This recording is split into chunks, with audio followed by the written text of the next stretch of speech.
show where fence and deck contractors are looking to grow their company and take it to the next level. Hey, I'm your host, Marko Sipila, co-founder at FencingLaunch. In each episode, we will be interviewing successful business owners, vendors, and a whole lot more. We'll see you on the podcast.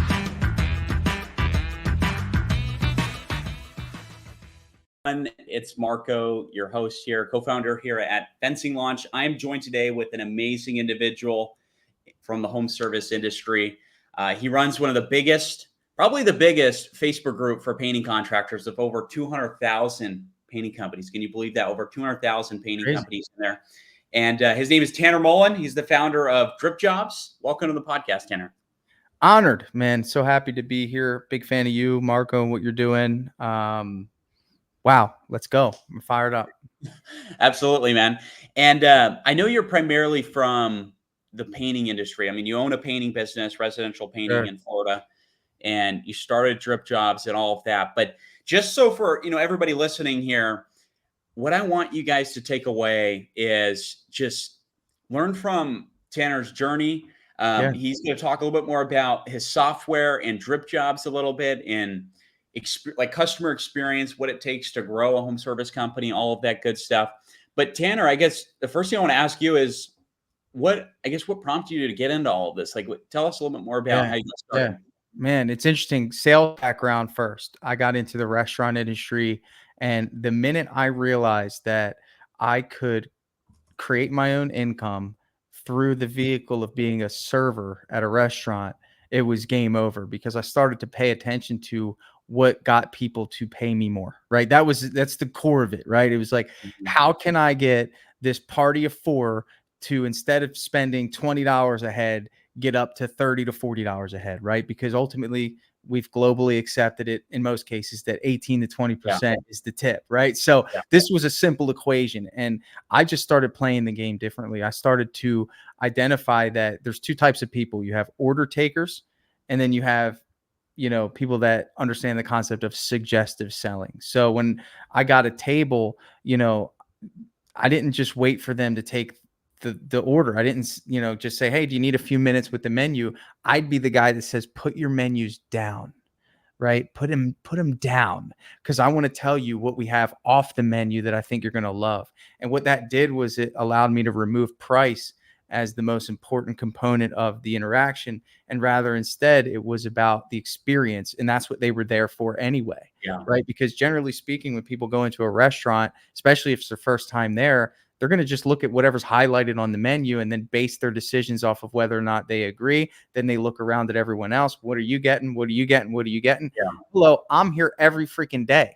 I'm the expert. Right. So for me, I was there sitting there saying, okay, listen, what are your favorite things? Oh, I like shrimp. I know this was at a sushi restaurant. I like shrimp. I like, avocado. I like sweet. Great. Awesome. You're going to love this. You're going to love this. And I had a role in mind for each preference. Boom, boom, boom, boom, boom. Right. So you tell me you like shrimp. I knew the perfect role for you. I already know the outcome as the professional.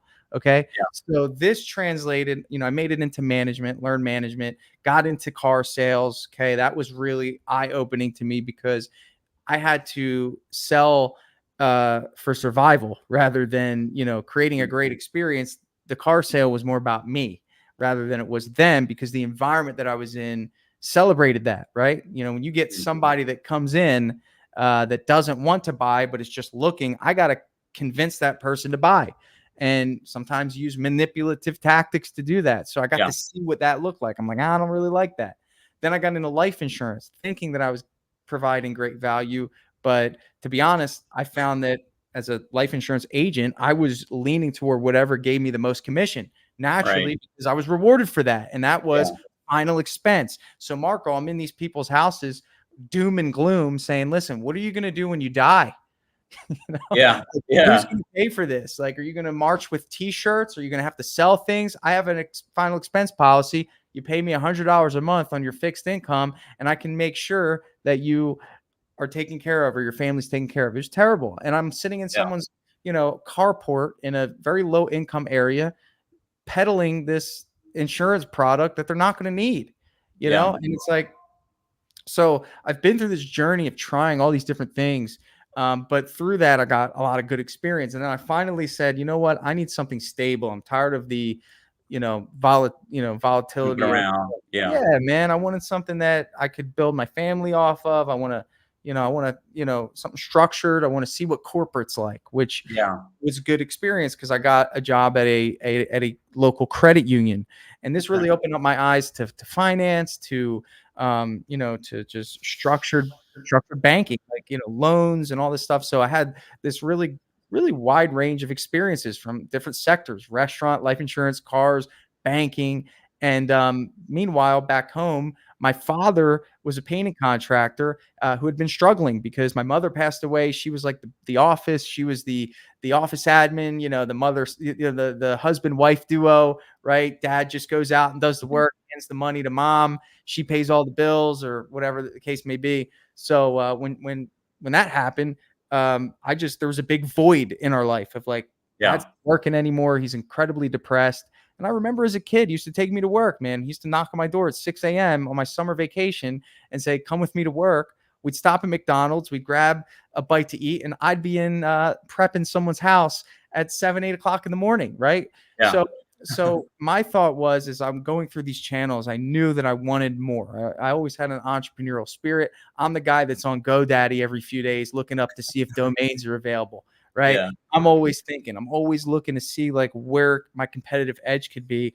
And I had someone come into the bank one day and he's like, I'm starting a painting business. I'd like to create a business bank account. And I'm like, oh, okay. Well, that was my job. I had to build out the business bank account. And me and this guy became friends, and he started telling me about his painting business. He was working at the school board, and he's like, oh, we're painting this, we're painting this. I'm like, man, my dad, he knows how to paint. I'm thinking, man, I could really learn this from the business side if you're doing it. And that's no disrespect to him, but I'm like, I want to start my own business. This could be a good opportunity for me. I look up an online course. I see Eric Barstow. He's got Painting Business Pro.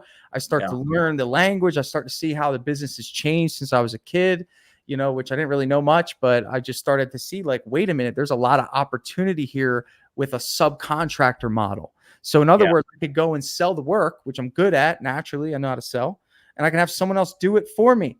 And this is great because I don't want to paint. I'm not a painter. I'm just a really good facilitator. I've had a lot of management experience. I know how to hire. I know how to do some things that I could implement. And of course, most importantly, Marko, I can help my dad back home. So this was the synopsis of how I got here. Long story short, I went all in on the painting business. I quit my job, went all in. The rest is history. Dad and I fell out multiple times just because of his mental state where he was. So I had to really just take it over and kind of just, learn as I went. I got out of the subcontractor model, understood that employees were the best thing for me. Don't really know what anyone else thinks, but that's what I felt was best. From that point forward, it was off to the races. Every business that I was in, Marko, when it came to sales, besides the restaurant, I had some CRM aiding me as a way of moving the needle, right? In the bank, of course, you have a CRM, you have a database. In the car sales industry, it was like my manager was like, check your CRM, update your CRM, right? Life insurance, I made my own spreadsheet. They didn't have a CRM, but I had something. So when it came to the painting business, I'm like, cool, what am I gonna use, right? So my method of getting my business off the ground was to purchase leads from Home Advisor because I didn't know you. Right. I didn't know anybody, right? We didn't have these groups. It was just, you're on your own, right? Go to YouTube. Yeah. Home Advisor found its way to me. And I said, well, this is easy. Usually with the car business, I'm having to call people that don't want the work. Home Advisor sending me people that want the work. So I'm getting these leads in, Marko, and they're not answering the phone. And the rest is history, man. That's the birth of DripJobs. Yeah. You're just kind of sick of the leads not answering. And we've all dealt with that, right? Home Advisor, Angie Leads, all these platforms, and just leads in general. I mean, you get any type of internet leads if you're not doing nurturing and stuff like that. So before we put the cart before the horse, you've built these successful companies. Did you go to college or anything like that?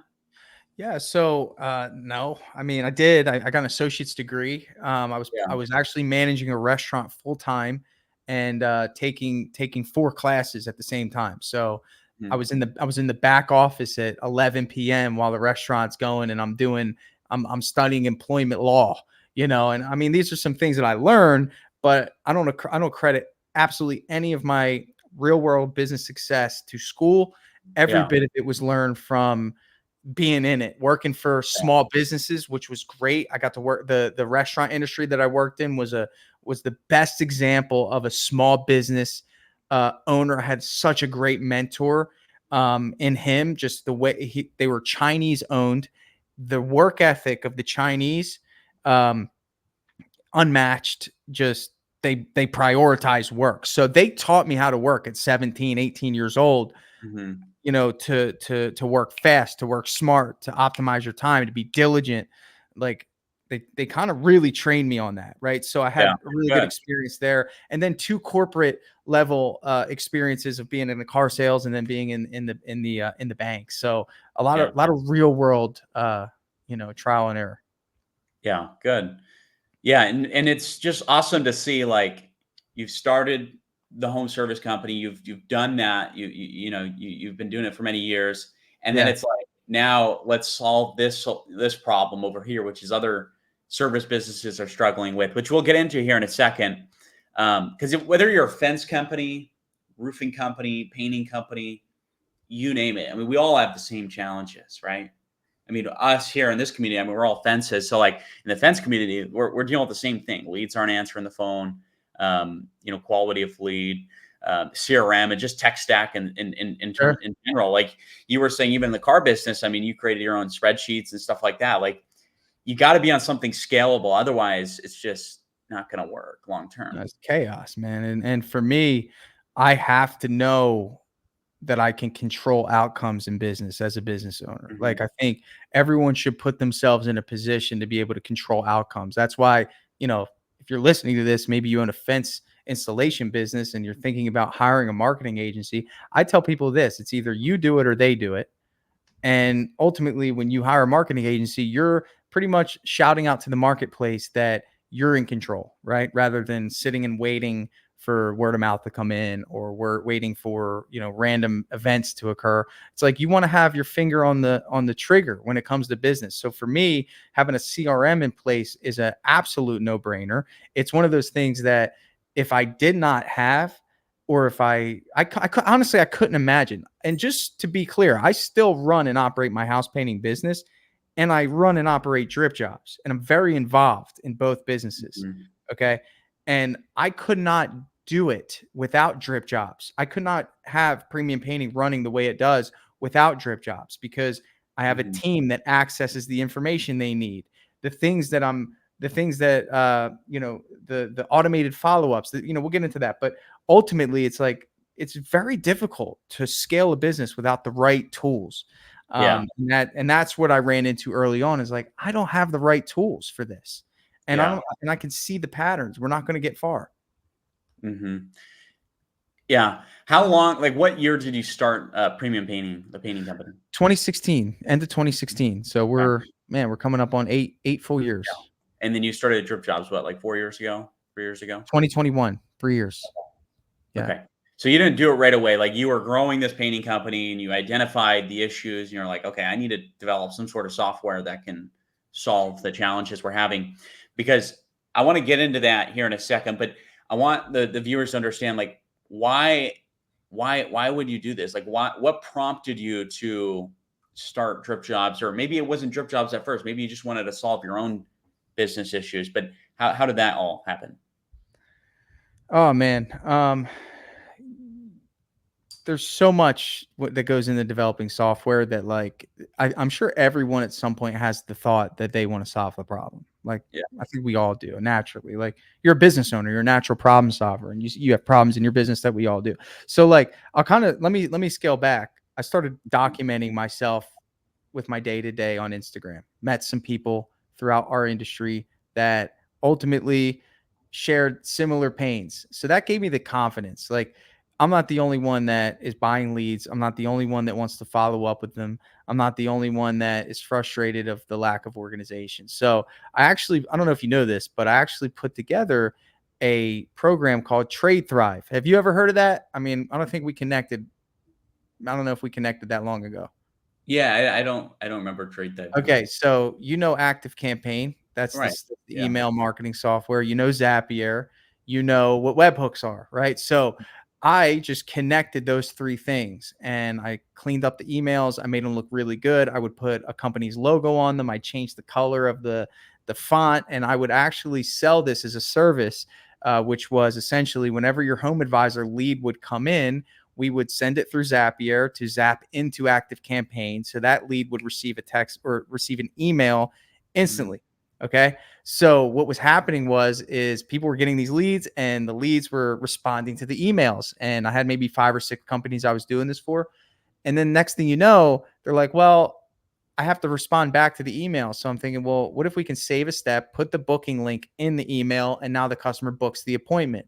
Okay. Yeah. Customer books the appointment, Marko. That's great. They're still getting the emails.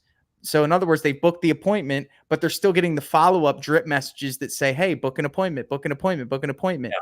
So, this was a very slow, methodical process of building out what DripJobs is today. But, solving the problems in my own business was first. But I think, like anything, man, like naturally we can hide our problems and just say, I'll deal with it. But when someone else is counting on you to solve those problems, it's like, dude, the motivation shoots to the sky. Yeah. And I think I use that as leverage to actually get DripJobs off the ground. It's like, I honestly personally care about helping other people grow their businesses more than I care about growing my own, which is crazy, but that's just my mentality. And it's like, naturally my business will grow, but I'm building DripJobs for everyone else. That's just the way it is. So. Yeah. And we could see it. I mean, you have thousands of contractors following you and kind of what you're doing at DripJobs. And even our clients, and we've spoke with dozens of clients that use DripJobs and they get value from DripJobs, and it solves their, essentially you want to have a one-stop shop. You don't want to be using webhooks and Zapier and Active Campaign and High Level and all these other softwares, because otherwise it's not scalable. And you're trying to train employees on 10 different softwares, and now you're ripping your hair out. And it's terrible. So that makes a lot of sense. And it's not an easy feat developing software. It's not easy, right? Dude, it has been the most challenging but fun. I love the game. Like, I just got done some testing today with some like AI stuff that we're doing. And I have the same excitement I did 3 years ago when I pitched the idea to the first development firm. Innovation excites me. I'm a nerd. I love computers.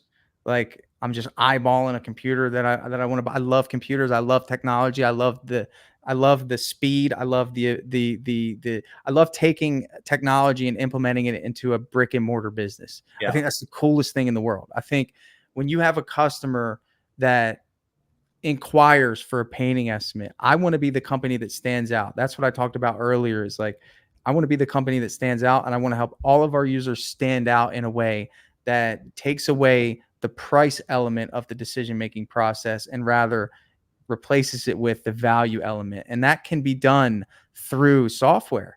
And it's so cool, man. It really is. And we're seeing the change. We're seeing not only that, the increase in productivity. I love that our users share their data. They're sharing their new set rates, their closing ratios, their leads. Like, man, it's awesome, man. Still love it to this day more than I do 3 years ago, or did. Yeah, absolutely. And like, if you're in an elevator with a fence contractor and they ask you what you do, like, what are the, because everybody's got features and benefits and all stuff, but like, in a nutshell, what does DripJobs solve? Yeah. So I use this analogy because everyone has the same answer, and I haven't ran into anyone that doesn't use DripJobs that has a system for this. And if they do, they're a very advanced company, right? And they've paid someone to build out some crazy automation. But the average guy like myself and many others, I'd say, listen, it's Saturday night. It's 8 o'clock at night. You're watching TV or watching a movie with your kids, maybe your significant other, and a lead comes in. You get the notification on your phone. It says, Joanne Smith, I'd like a quote to install a fence around my whole property. I'm located here. Please contact me at your earliest convenience. Okay. So right now, for most businesses, that business owner is going to look at that and he's going to have a mental debate. He's going to say, is it too late to call her? Number one. Should I respond to this lady? Number two. Should I stop what I'm doing and send an email? Number three, thanking them. And number four, now they think, okay, I got to add that to my to-do list. I got to call her Monday, right? Which Monday is where all the dreams die for whatever it is that you had over the weekend and the week before, because all the new stuff starts rolling in. And this lady who is at peak level excitement whenever she responded to the ad, or whether she found you online, or whether she went to your website and had a peak of inspiration to physically put in her information, which is still this is a marketer, Marko, this isn't something to be taken lightly. Okay. Because now she's expressed commitment. She's given you something. Does that customer receive communication from you within 5 minutes? And if the answer to that question is no, then you are missing out on business. You are losing business. And now here's the thing.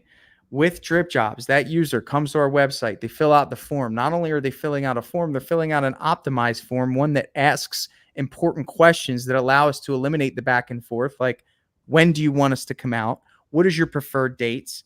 What time of day do you prefer us to come? Why? So when that customer comes in to our world and we get the scope of work from them, they want an estimate at this place, this time. Guess what we're doing? First of all, an automated message goes out to the customer within seconds saying, we received the request. Thank you so much. We'll be in touch with next steps. And then guess what? On the commercial, or while I run to the bathroom, if I really wanted to, I can go in and book the appointment on the date that she requests with another follow-up that goes out within another minute. And it lets that customer, there it is. It lets that customer know that we've booked the appointment. And instead of that customer at night thinking to themselves, I think I should look for a couple other companies and get some quotes, now they're looking at it and saying, holy crap, that was awesome. I'm already booked in. And what we're doing is we're really having empathy for the other side, right? These are our clients. Our clients should be treated like the gold that they are, and we want to respect their time. We don't want them having unnecessary doubt of whether or not we received the information. Number one, which is doubt. Did they even get it? Did that form even work? Usually most people on their website have a thank you form, or have a contact form that after you fill it out, it just says thank you. Okay, well, thank you for what? Like, what's next? Like, what are the next steps? People need reassurance more now than they ever did. And you know this, Marko.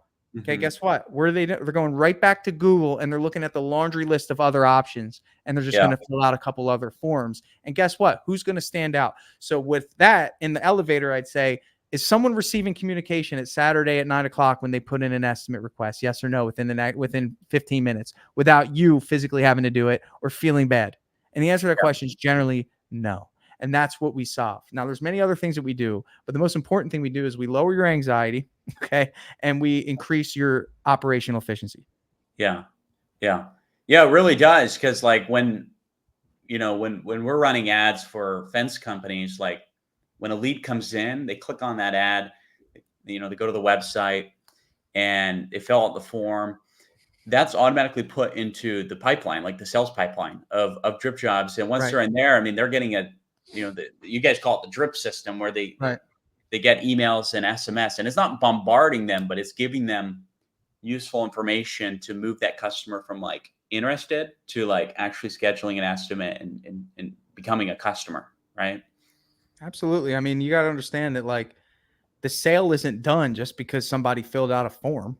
The sale needs to continue. And if you're a business owner, most business owners in our world are owner operators, and they wear all the hats. We know this. This isn't new. They are the appointment setter. They are the outbound sales team. They are the office admin. God forbid they are the fence installer. They are the estimator. They are the order, the supply orderer, right? So there's so many hats to wear, and it's like, DripJobs is going to take away some of that pressure that you have to follow up with leads, to organize customers. Here's another example, and this is another one for that. And right now I'm talking to that fence installation specialist, right, who is trying to grow their business, that their time is extremely limited. They come home full of sweat. Okay, it's a tough life, right? And maybe that guy gets an estimate request, and he books the estimate, and he drives across town, leaving his team of 2 to finish up the job or to work on the job while he's gone. He hit some traffic along the way, right? He's feeling a little frustrated. He needs a check at the end of the day, but he needs to go do that estimate, Marko. And he goes to that customer's house and he knocks on the door and no one answers the door. And he's sitting there. He's looking around. He's wondering if the car's there. He texts the customer, "Hey, are you here? Hey, are you here?" He calls the customer. Customer answers and said, "Oh my God, I forgot about our appointment. Can you just walk around the house and just give me an estimate?" And that's maybe because he didn't have reminders set up on his back end. And that's a feature of DripJobs that could let the customers know when the appointment is to increase the chances that they show up and they're in the mindset to be sold. Yeah. It's not just the fact that they remember. People won't tell you they forget things, Marko, right? They'll never tell you that. So if you show up at the door after a week ago of the customer putting in the request and you show up at a week later and you knock on the door, the customer might feel a little surprised and be like, "Oh yeah, the estimate," right? I'm not in the mindset to buy in that moment. Correct. But the reminders put you in a mindset to buy so you can prepare yourself if you do want to sell, that you're selling to someone that's qualified mentally to buy.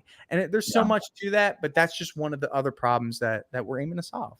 Yeah. I have been that guy. I've driven across town trying to get the job and I've knocked on the door and no one was there.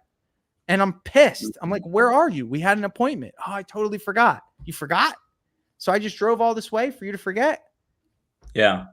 No value. Done. So a lot of these nuances you have in your software are just there to help you run your business and optimize it and make it run more efficient, like you said earlier.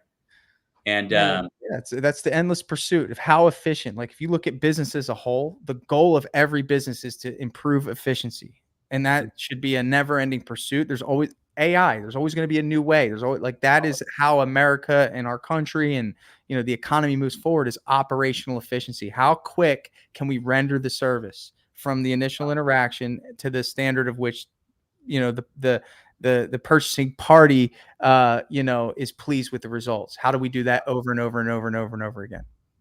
Yeah, I love that. And for the fence industry as a whole and just home services, like, what other challenges do you see these companies having? I mean, obviously there's a lot more resources nowadays, right? With companies like yourself and coaching and training, just like the Painter Business Pro for the painting industry. But like, what other challenges do you see happening in the future here? Complacency, comfort, just being okay with word of mouth, making a couple thousand here and there, forgetting those times where you didn't have any work and you thought, "Man, I got to come up with a plan. I really should get a marketing agency. I don't want to spend money on a marketing agency. I've been burned. I don't need a new software. Joist works fine. I don't want to spend any money." And here's the interesting thought, right? So whenever we give a quote to a customer and they pretty much give us a cost-based reason for not moving forward, okay? Well, we get angry with them, right? Well, in a sense, like we're like, "Well, we're worth way more. Like you're going to go with the lower guy? Like, do you understand how much work this is? Like, do you get it?" Like, and I would challenge that business owner to question how they make buying decisions, because everything reproduces out of its own kind. So if your mentality, like in other words, like if you're doing maybe booking a meeting with someone who wants your services, Marko, and the first thing they say is, "Well, how much is this going to cost me?" I don't think they're qualified to be your customer in the first place, because guess what? They're already thinking cost. So they're going to portray cost to their customers without them even being aware of it, because that's how they make buying decisions. In other words, they're not going to build their business in a way that provides value. And it's so deep, man. And ultimately what DripJobs does is it creates the perception of value to the highest level of a degree before you walk into the door, right? So in other words, like someone without DripJobs isn't sending any communication to their customers from the time the customer calls to the time that business owner knocks on the door, okay? And they're maybe happy with their $30 a month software that sends estimates and invoices. And they see a software like DripJobs that's $97 or $147 a month. And then they go, "Well, I don't want to pay for that." Well, okay, well, think about what that's really costing you, because you're competing against somebody that sees fence installation companies as one and the same. Most people are just saying it's a fence. Yeah. Right? Same materials. You guys are all going to use the same materials. Everyone knows it's white vinyl or it's a wooden fence. Okay, are you getting it at Home Depot or do you have a distributor? Most people can compare you based off of something so tangible that the only thing you have to stand out in the fence installation business is the experience you provide, which Yeah. with automation and a great CRM that ultimately highlights a ton of communication to the customer, that's how you're going to separate yourself. So you asked me, like, what is the big challenge? The big challenge is shifting the mindset of like investing in tools and resources to help you elevate the value and the experience you give your customers. This makes a difference. It's not instant, but it will make a difference. Yeah. No, that just reminds me of a conversation I had with a fence company out of Chicago last week. I mean, they spend 40, 50 grand a month in Facebook and Google ads, and they're running things through spreadsheets. Like, could you not? They weren't even on a Wow. software, nothing. And Wow. it's like, look, I guess it works, but think about how much more efficient you would be if you were just on the right software, you had the right technology in place, and you could squeeze way more juice out of the marketing you're already Yeah. spending if you just use something like that, There's right? nothing like look like I hear this every day because we know how many people are still on spreadsheets. I don't blame them. Like there hasn't been anything like drip jobs. I don't like drip jobs is what drip jobs is because of the psychology behind the way it was built. Mhm. And unless you're a real contractor who understands this game with a sales mindset like I have, then when you build a software like the big guys have, like it's very hard. And this is what I've learned in the software business. It's very hard to go back. So Mhm. whatever foundation they built that thing on is what you have to build on top of. But Yeah. our foundation was built on the pipeline sales system, which is a crucial component to scaling a business. Because what I've recognized and we've recognized is that there's 11 stages that a customer could go through to buy from you as a contractor. First one's cold lead, right? That's someone that comes in from Facebook or a marketing channel that you haven't spoke to, right? So they need to be warmed up. We have warm leads, which are people that you've spoken to. They're not ready for an estimate yet. People that request estimates, in other words, they come through your website and they request for you to come out to do a consultation with them. Mhm. People that you've scheduled estimates for, that's 4. People that you are working on their proposal, you're getting pricing, you're putting together the scope of work, you're getting that ready. Sometimes that takes a little bit of time. That's number 5. People that you send proposals to, it's number 6. People that reject your proposals. That doesn't mean that they're out of the game. They just rejected it for some reason. You might have to overcome that objection or help provide clarity, right? Maybe do a scope clarification.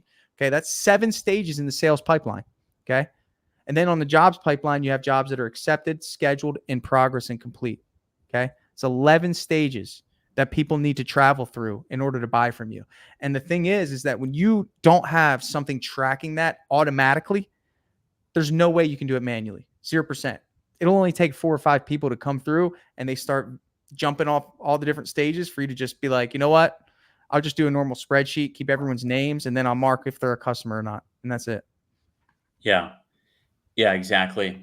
And, like, what I notice is just a lot of people, they're hesitant. They're like, "I've never used software like that before," or "It's just new," right? Yeah. And that's fine. Like, there's things that you and I do every day that are new too, and so Yeah. you gotta be comfortable with the uncomfortable, and Definitely. I mean, you guys got trials and stuff like that, so there's no reason not to give it a try, you know, at the end of the day. But in closing here, Tanner, is there anything that you would recommend or say that could help these fence contractors just grow and scale their company?